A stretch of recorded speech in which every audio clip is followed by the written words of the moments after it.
Hello and welcome. I'm excited that you stopped by. In this video, I'm going to talk about developmental trauma. There is a lot more talk in the world nowadays about childhood trauma or developmental trauma.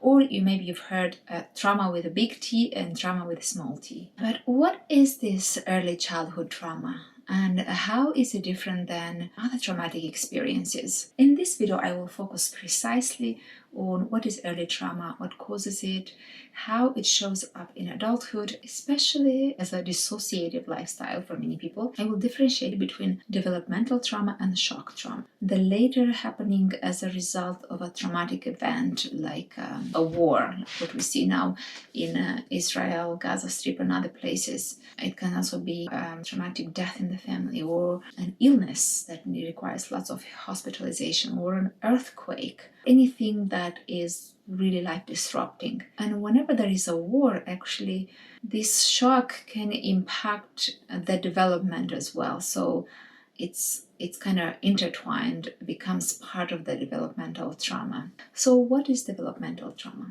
It's basically what happens to a child before it's born, and especially to the first 7 years and even farther. But let's dive into this. Being alive means having this life force, this drive to thrive. It's the energy that fuels healthy aggression, strengths, self-expression, separation or individuation from a caregiver, the fight and flight response, passion, and sexuality. When the core expressions of the life force are not supported, when they are inadequately responded to or blocked from expression, the sense of threat in the nervous system increases. And that causes a series of reactions that then impact a child from infancy as they develop. I am going to refer to this diagram from the Healing Developmental Trauma by Lawrence Heller and Aline LaPierre. So let's look at this. Initially, this life force expresses as healthy aggression. This healthy aggression impulse is the biological expression of the basic needs for attachment, security, safety, and attunement to the needs expressed. When the environment is misattuned or unresponsive or threatening, as in the case of misattunement, neglect, and abuse, which are the main adverse circumstances that lead to developmental trauma. When that happens, the infant's distress increases and escalates into protest. And this protest is simply the infant's way to get the environment to respond to his or her needs. Infants are hardwired, if you want, to respond with protest. They don't have to learn it. It's part of their innate, resource of how to get their needs met. So they protest when their needs are not met. If protest does not bring about the desired results or the needed response, the child's distress escalates into anger and finally rage. And again, such innate resources to getting our needs met. The escalation continues until the need is met or until the child collapses into resignation. One of the best illustrations of this is this sleep training concept that unfortunately it's still used and has been really pioneered and developed in a lab, to my knowledge, by 2 men. If you don't know what that means, that involves leaving your baby starting at very early, like a few months, letting them sleep in a separate room, making sure they are fed, making sure they are dry, and then leaving them there to sleep.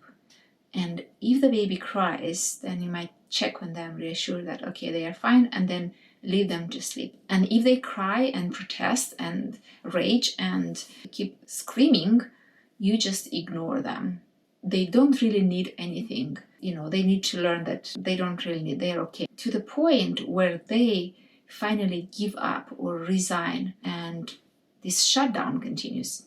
Now, this is heartbreaking for a mother. You cannot be a human being and you cannot be a mother and stay through these 2 hours of your child screaming in another room. That's why the practice and the advice is to just remove yourself, go downstairs, and put noise cancelling headphones on so that you don't hear that. I've seen the testimony of moms who did that. And the only person that I finally heard speaking about this from the field is Gabor Mate, who is talking in the context of childhood trauma and who is a survivor of Holocaust when he was just a newborn, 2 months old or so. And he talks about what this kind of practice does to a child.